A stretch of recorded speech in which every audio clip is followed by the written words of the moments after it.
Alright, hello everyone. Let's just jump straight into this and explaining the rules of this one. So this is 1v1 all DBD killers. I will be doing a combination of both their lore and their in-game abilities. The reason I'm doing it this way is because certain characters, especially these early ones, do not have enough lore to back them up as a fighter of any kind, so we'll be kind of incorporating their abilities in game, as sometimes they're just never stated to have the abilities they have in game. So, combination of the two.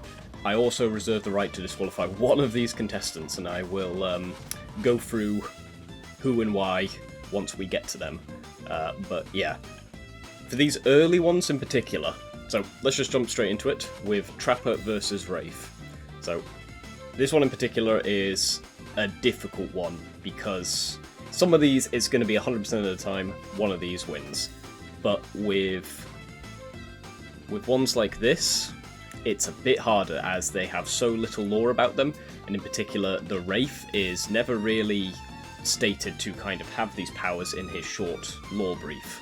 I would also like to say I've done a bit of research on, I've had to do a lot of research on all of these characters, as some of them I don't really know the backstory of, so please forgive me if I'm slightly wrong on some of these. It's more than likely to happen, but from what I can tell, he doesn't really have any powers. He was given these powers after the entity brought him into the realm, and therefore we're going to be going off that.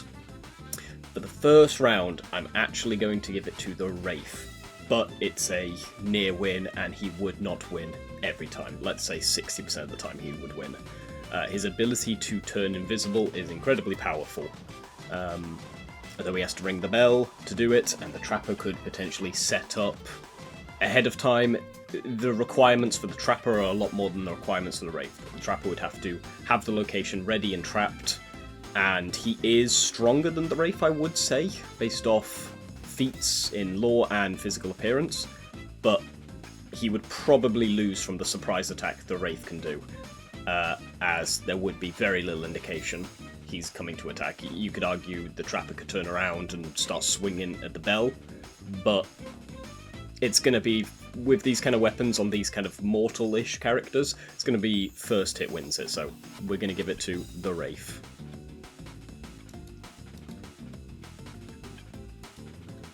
Next is the Hillbilly. Now, slightly different reason. This guy the Hillbilly has got freakish strength. And that is stated in his lore that he is just physically considerably more powerful than everyone else. And with a weapon like the chainsaw, I think he beats the Wraith. I think the Wraith could potentially get the surprise attack on him, but it might not do as much damage as he might want. It's not going to be enough to... I don't know, I can just kind of see the Hillbilly tanking this, an attack from the Wraith, and just turning the tables, and a chainsaw to the stomach will do the Wraith in. So Hillbilly actually takes this one. Onto the Nurse. So the Nurse is an interesting one. In her lore, she kind of just strangles a bunch of brain-dead patients anyway. They might not be brain-dead, but she doesn't exactly pick targets for a fair fight. And in her lore, she's never stated to have her teleporting power, so we're having to go off gameplay. Now, the ability to teleport, although absolutely broken in the actual Dead by Daylight setting, in an actual fight against a fellow killer, I don't think it's going to be nearly as successful as against survivors. I think with the size of her blade and the fact I'd already said that the Hillbilly could tank a hit from the Wraith, I think she would use her teleport, she might get the swing, and then while she's recovering, he turns around and just chainsaws her in half. She does appear to have the ability to levitate and teleport, however, she still can't phase through walls without activating her ability, meaning she probably has large moments where she is corporeal, I think is the correct term, and Hillbilly would chop her in half because of that. So Hillbilly stays, Nurse goes. Mike Myers next. So the first licensed killer we have. Now, he is a tough one. I personally don't rate Michael Myers. I forget which one the celebrity is and which one the killer is, but I personally don't rate him too highly. I think his walking is intimidating to mortals, but to the slightly... I mean, both of these characters are technically mortals. You could argue Mike Myers is less mortal as he tanks stuff like shotgun shots. However, I don't see him coming out on top of a chainsaw to any part of the body. So because of that, I'm going to give it to the Hillbilly. Now I hear you saying he's got supernatural powers, the ability to almost teleport, kind of, never directly shown, but implied, and it's a bunch of implied stuff with Mike Myers. I don't think his weapon of choice, the knife, would do much to the Hillbilly, who's pretty resistant to pain. I mean, one of his add-ons literally makes him more resistant to pallet stuns, so we can infer that that means he's more resistant to pain. Hillbilly would take this, I think.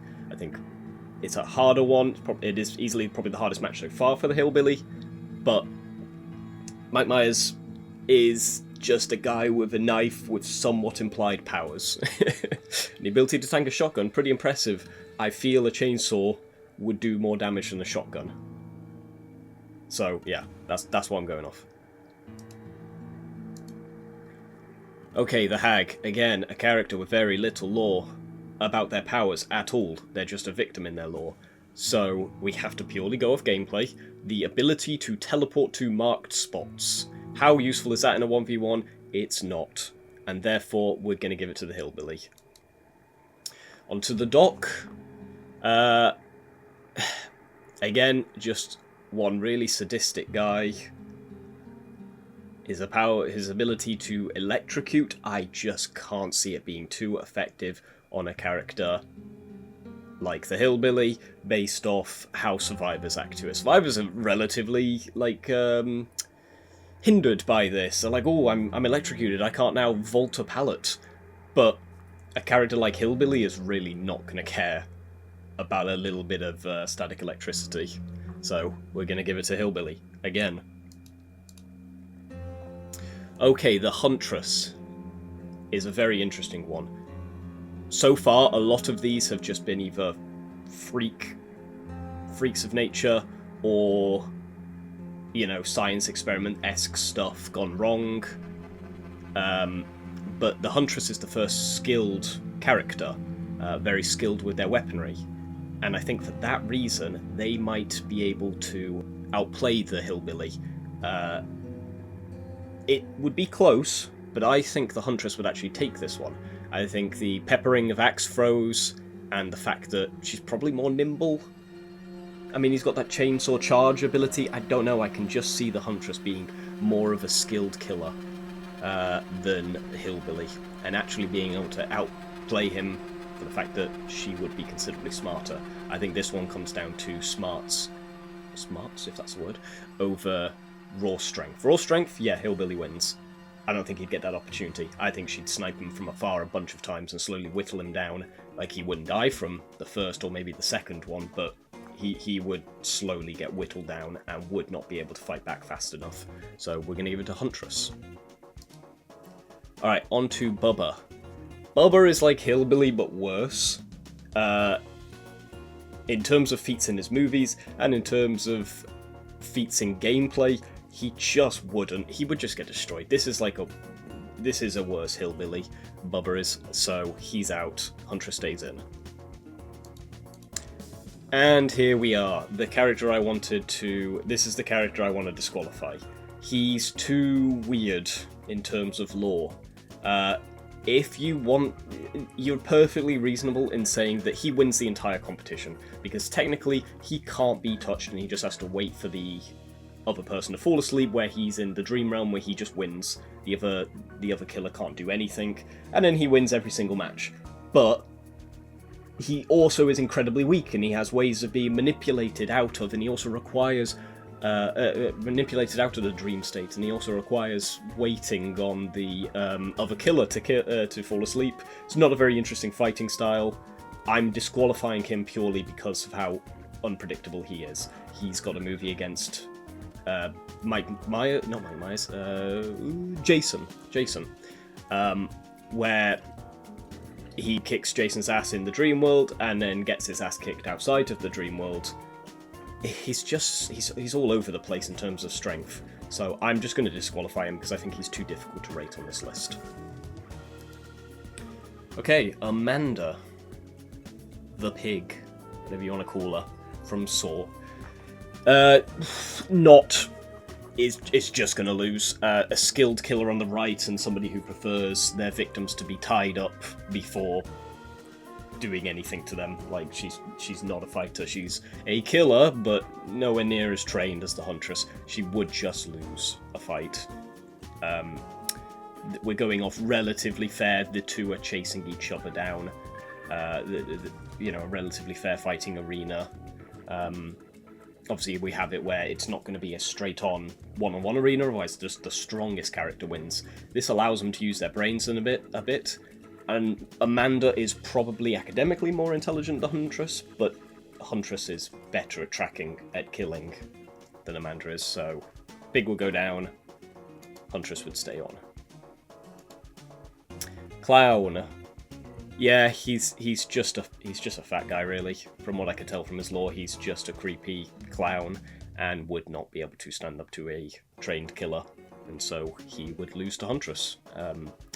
His gas clouds, his love for fingers, none of this is going to help him in this fight, so he's out. The Spirit. So, her lore, it took a while to read all her lore, but she's essentially been given powers by the entity, so you can kind of disregard her entire lore apart from her gameplay. So her gameplay is the ability to phase in and out, attacking quickly, and that is incredibly powerful. Similar to the Nurse, but in a more practical sense. I think she would kind of run circles around the Huntress. Her ability to just phase out means the fact that, she's not going to go down in one hit. Maybe a clean neck shot might do it, or an axe to the head, but she's got limbs literally floating apart from her. I think she is going to be tougher than she actually appears. She would then phase, go incorporeal, beeline straight to Huntress, and would just chop her to pieces. The skill of Huntress would not be enough to fight a opponent that can phase in and out of reality. So Huntress goes down, and a similar streak to the Hillbilly, and Spirit stays on. Okay, this will be a nice easy one. We can speedrun a few of these, I think. Legion. Give Legion all of the members of Legion. It doesn't matter. He's not a trained killer. He's an angsty teenager. All his Gengar. Just that, basically. He's going to face a spirit of vengeance, and he is going to lose. He is going to have all his members cut down without probably landing a single hit. Plague. And we're going to have to go off gameplay, as lore doesn't particularly insinuate much. As to her power, I just can't see her making the spirit vomiting, even if she gets her red blood phase. Even if you gave her that, the ability to just phase through it all is just too powerful. Spirits is really designed for fighting other killers. Spirit's power, that is. So yeah, Plague would lose, Spirit would stay. Ghostface. He's just a guy. I don't really know what to tell you. I think he does have somewhat powers in the movie, but they're not impressive. His ability to stalk. Alright, he's out. No Ghostface, Spirit stays on. Demigorgon. Now you might think this being from another realm is going to stand much of a chance, but it's really not. I mean, it stands more of a chance than Legion does, that's for sure, but it's not got anything that could combat the ability to phase in and out of reality. It doesn't fight opponents like the Spirit at all as well. Most of its victims are just weak little humans. He would get cut to pieces, I think. Yeah, he just won't be able to stand up to it. So, Demigorgon out, Spirit stays in. Oni, here we go. The great-grandfather of Spirit, I believe. And just going to jump straight into it. It'd be an interesting fight, but I believe the Oni is kind of the spirit but more powerful. Sure, the ability to phase in and out of reality doesn't, based off gameplay, is not native to the Oni. However, his pure strength, the fact that he is like almost this undead, he is more skilled fighter in his lore. He does like fight an entire village or something like that. He would probably tank the shots from the spirit and just give them back tenfold. It would be trading blows back and forth, but the fact that his weapon isn't a cutting weapon as well makes it more of an interesting fight, because spirit, off a design point of view, looks like she's resistant to blades. You know, she's got limbs floating off her. However, a blunt instrument might be more effective at taking her down, just crushing her rather than chopping her up. So I think the Oni would win this one. So Spirit's out, Oni is in. And again, they're all very impressive streaks so far. I'll have to tally up who had the longest streak at the end. Death Slinger. His gun is not going to do much against this guy. He's more of a torturer kind of character. He's going to maybe get the first shot off because he is a Wild West Death Slinger. He's going to impale the Oni. The Oni's going to willingly come towards him and bury him, essentially. So, yeah, it's just, no. Death Slinger out, unfortunately. Pyramid Head. A tough one. Another tough one. Because Pyramid Head is, if you know the lore of Silent Hill, he's, like, debatably real. I think Silent Hill is real. It's not all, like, in the person's imagination, but he is a construct of somebody else's guilty conscience. How you fight that? We're going to have to go off how much of a danger he is in the actual game. And he's not too much. He is to this mortal character, and he is able to tank bullet shots, but not forever. He moves very slowly and attacks equally as slowly. He would just lose to a this demon of rage and vengeance. I'm not particularly sure. I think it's vengeance. Anyway. Yeah, he'd lose to Oni. Pure rage, pure skill, pure power. It's debatable whether he can actually die, but I can't see him actually ever coming out on top. So, Pyramid Head is out, Oni stays in. Blight is also difficult to kind of rate where he would go. His virus is interesting. You could argue he never loses a fight, because he kind of almost trades. Like, you could kill him, but odds are his virus is going to get into your bloodstream, and it's going to corrupt you like it did for all the killers, as they all got the skin of the Blight. But I'm going to say it's whoever falls first, and in which case Blight would probably fall first. Like, he's really mutated, and he's really probably durable. I just don't think he's... It's the fact that the guy's weapon is that club. The Oni's weapon is a club that he can swing incredibly hard to insta down survivors and pallets and walls and all sorts. So I think Blight would get flattened. Twins. Yeah, Twins is not a particularly impressive killer in terms of feats. We're going off best case scenario, she's got Victor, who is this immortal baby of her brother that can keep coming back. It's not going to affect the Oni. What is this thing on top of its back, like one of those transit zombies from Black Ops 2? No, he's not going to care. He's going to kill the Twins very easily. So yeah, they're out. Oni stays in. Trickster. Trickster. No, unfortunately. Sorry, Trickster. Your knives are not going to be very effective. Don't know what to tell you. You're just a pop singer. A pop singer who's a bit sadistic versus a literal demon.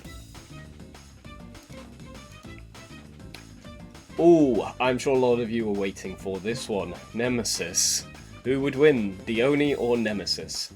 So, Nemesis is nasty. Nemesis is, if you know Resident Evil, the definition of an unstoppable tank, pretty much. You really, if you search on Google, if you search unstoppable tank in video games, you'll probably get a picture of this guy.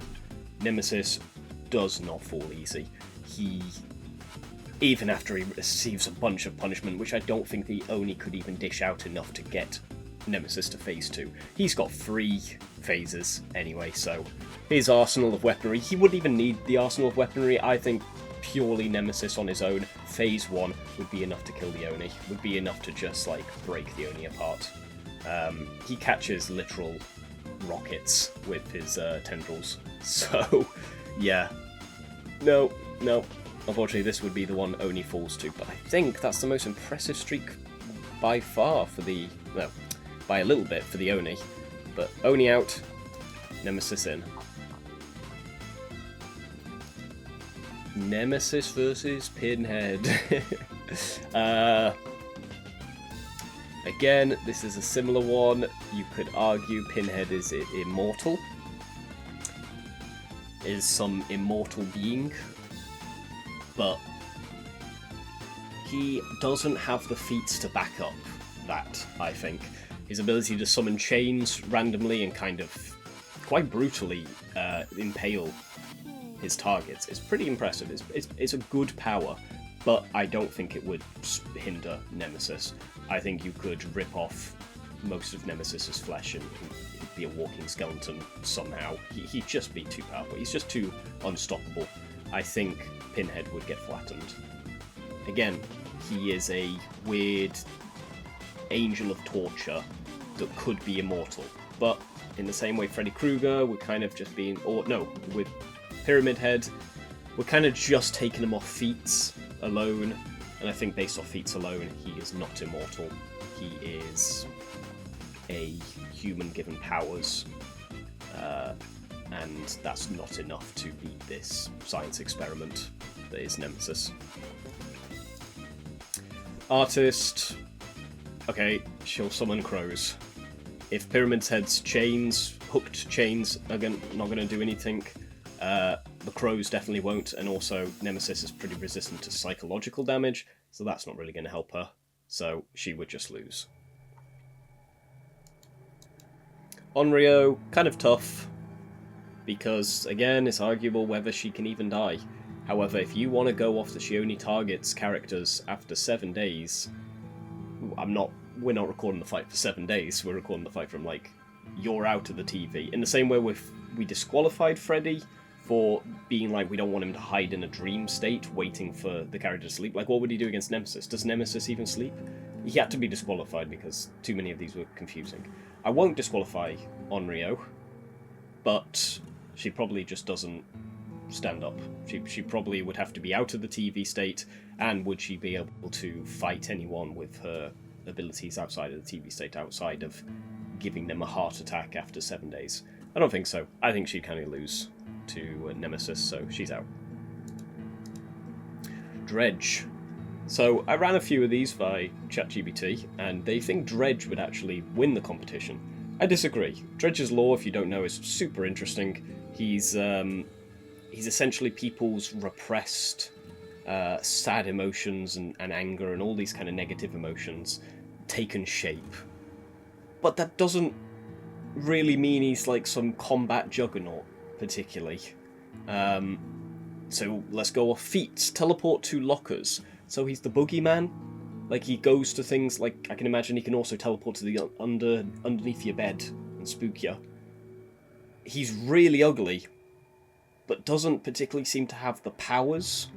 Like, let's go off as well as Execute does. He's able to, like, summon a bunch of these tendrils to, like, stab at you with, like, human weapons. I don't think... that's just not enough. Nemesis will keep walking forwards as he opens up his portal, stabbing Nemesis with all the sharp instruments it keeps in its pocket dimension or whatever, and it would just stomp on him.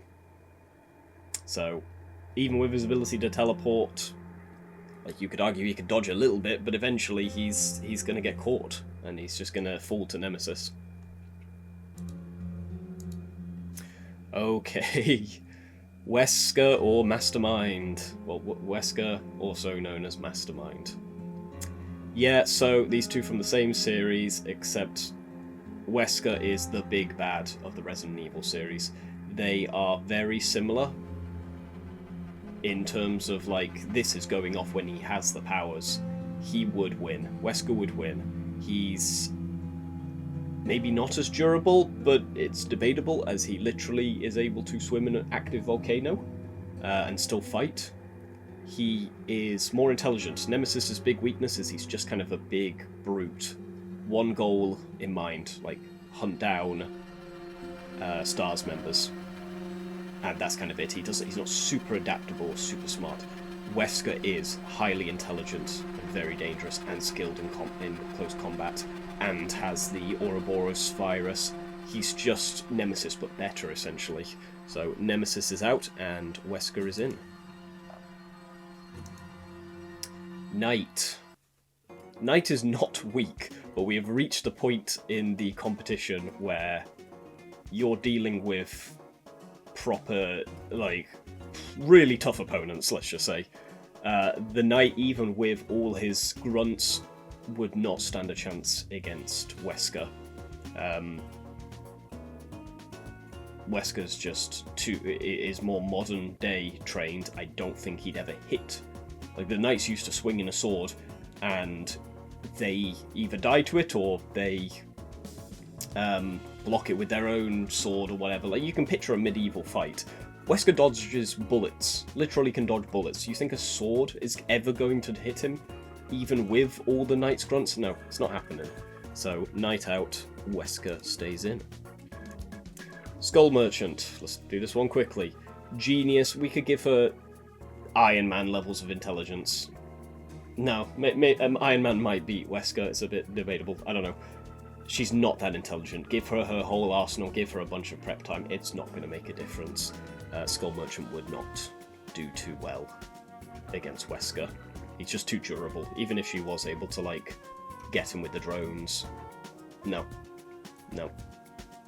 I would say Wesker's also more intelligent than her, based off lore. Yeah. Singularity.